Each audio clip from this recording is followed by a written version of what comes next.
আওয়ামী লীগকে বাদ দিয়ে নির্বাচনটা আমি ব্যক্তিগতভাবে পছন্দ করি না, আমিও চাই না। আমি মনে করি যে আওয়ামী লীগ এই নির্বাচনে থাকা উচিত ছিল, এটা আমি পার্সোনালি মনে করি। আমি যদি 5ই আগস্টের পর থেকে আজকে পর্যন্ত তার বক্তব্য মিলাই, তার সাথে চট করে আমি এটা মিলাইতে পারি না।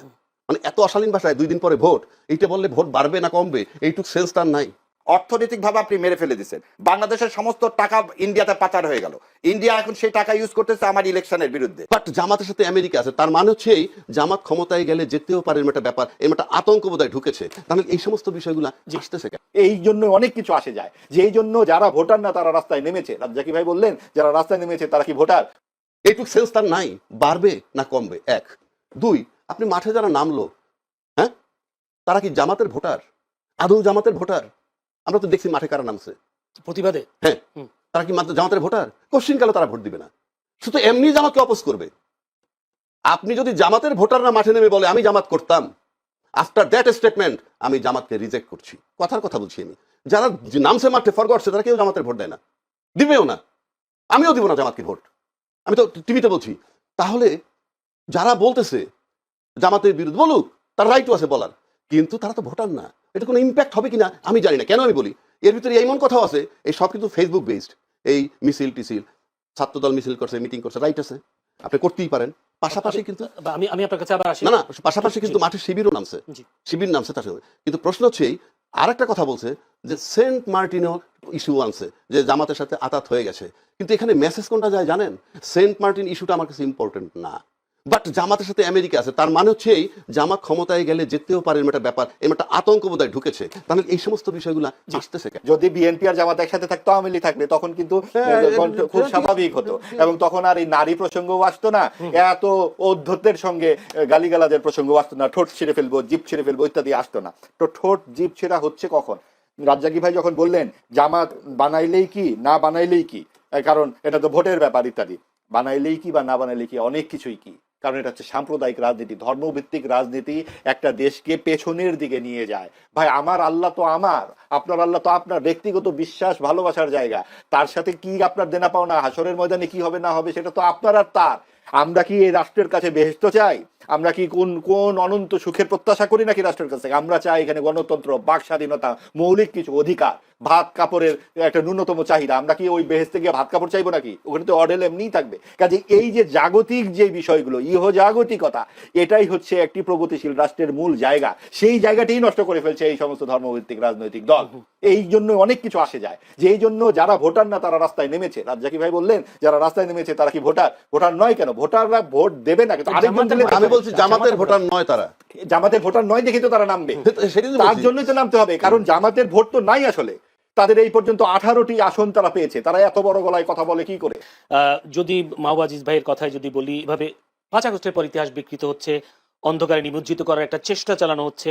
যদি মির্জা ফখরুল আজকেও বলেছেন যে জামাত ইসলামী বাংলাদেশকে সামনে এগোতে দিতে চায় না, তারা দেশটাকে আফগানিস্তান বানাতে চায়, তার মানে জামায়াতের প্রতি দোষটা দিচ্ছে। আমার কাছে না খুব বিরক্ত লাগে বিষয়গুলো আলাপ করতে। আমি কেন এই আলাপগুলো করবো?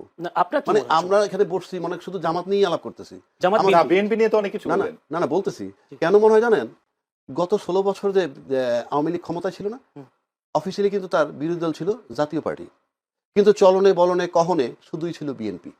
অর্থাৎ বিএনপির 16টা বছর আওয়ামী লীগই টিকায় রাখছে আলোচনা করে, জাতীয় পার্টি কিন্তু টিকে নাই, জাতীয় পার্টি কিন্তু বিরোধী দল। আমার কাছে আজকেও মনে হইতেছে যে আমরাই বোধহয় খালি জামাতকে টিকায় রাখতেছি, মানে এই জামাত নিয়ে আলাপ করতে। কন্যার সাথে দেখা নাই বিয়া শুক্রবার, উনি ধাপে ধাপে করবেন, এখন তো নির্বাচন হয় নাই, জীবনে এখন পর্যন্ত ক্ষমতায় আসে নাই, আসলে কি জগৎ মেনে নিবে? প্রশ্নই ওঠে না। যদি না মেনে নেয় আমরা আননেসেসারি টাইমটা নষ্ট করতেছি। কেন করতেছি বললাম কথাটা, বাংলাদেশে মুক্তিযুদ্ধের পক্ষের শক্তি হিসাবে কিন্তু সবচেয়ে বেশি সুপরিচিত আওয়ামী লীগ, এবং এইটার ধারক বাহক তারা যেভাবে ব্যবহার করছে। কিন্তু আমরা দেখছি 2001 সালে যখন নির্বাচন হইল, তখন 96 থেকে 2001 কেয়ারটেকার অধীনে নির্বাচন হচ্ছে, তখন কিন্তু একটা জোট হয়েছিল। জোটটা কি? বিএনপি আর জামাত মিলে একটা জোট, যেখানে তারা 18টা সিট পেয়েছে, মন্ত্রী হয়েছিল। এই যে বিএনপি এবং জামাত, জামাত কে? স্বাধীনতার বিপক্ষ শক্তি, রাজাকার ইত্যাদি ইত্যাদি। তার সাথে যারা জোট করলো, জোট করে পরাজিত করলো কাকে? মুক্তিযুদ্ধের পক্ষের শক্তিকে। এটা কি ইতিহাস? এটা কি?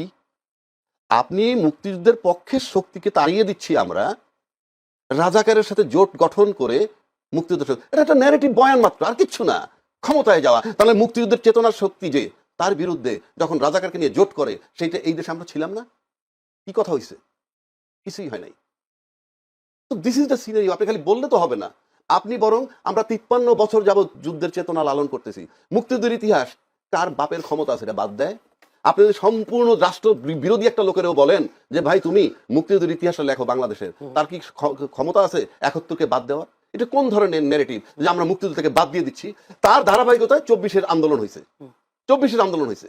এই 24-এর আন্দোলন যেদিন হয়েছে তখন সেদিন কি করছে? যারা ফেসিজমের বিরুদ্ধে লড়াই করছে। কি ফেসিজম? যারা দেশের ইন্টারনাল এক্সটার্নাল দুইটা সার্বভৌমত্ব নষ্ট করছে। এক্সটার্নাল সার্বভৌমত্ব কি? বিনা বিচারে হত্যা, আয়নাঘর, ক্রস ফায়ার, বিডিআর হত্যা, শাপলা চত্বরে হত্যা, এগুলো হলো আমার ইন্টারনাল সার্বভৌমত্ব। এক্সটার্নাল কি? 10 লাখ রোহিঙ্গা ঢুকছে, কেউ বাধা দিতে পারে নাই। দলমত নির্বিশেষে সরকারের সাথে সব দল একত্র হয় নাই, আরামসে ঢুকছে। আমার সার্বভৌমত্ব ছিল না। সেই সার্বভৌমত্ব যাতে টিকে থাকে সেই জন্য 24-এর আন্দোলন হয়েছে এবং তাকে তাড়াই দিয়েছে। এবং উনি যাওয়ার পর ভাবতে এরকম আমার মুক্তিযুদ্ধ চলে গেছে, আমার মুক্তিযুদ্ধের ইতিহাস চলে গেছে। আমি ভাই আমার মাথায় ধরে না যে আমরা সেন্সেবল লোক কি করে বলি আমার মুখ মনে হয় যে মুক্তিযুদ্ধ চলে গেছে। এই বয়ান চলবে না ভাই, এই বয়ান চলবে না। 1 নম্বর। 2 নম্বর, 71 সালের চেতনা যদি আজকে 53-55 বছর যাবত লালন করতে পারি, নিশ্চিত থাকেন আপনি এই মাত্র 1.5 বছর আগের ঘটনা জুলাই চেতনা, এটা কি মাত্র আর 15 দিন ধারণ করবে না? ওটা যদি 53 বছর ধারণ করতে পারে, 54 বছর, এটা তো 54 মাস ধারণ করলেই এনাফ। সুতরাং দেখতে হবে যে জুলাই চেতনার পক্ষে কারা, জুলাই চেতনা ধারণ করে কারা। এটা উনি আমি আপনি শুধু মুখে বললে হবে না, ভোটারকে ফিল করতে হবে। যেহেতু ইলেকশনের বাজার আনছেন, দৌড়ে কে আগে? এই দৌড়ে ভোটাররা যাকে বিশ্বাস করবে জুলাই চেতনা ধারণ করে, সুতরাং ভোটার এসে ভোট এবার সেদিকে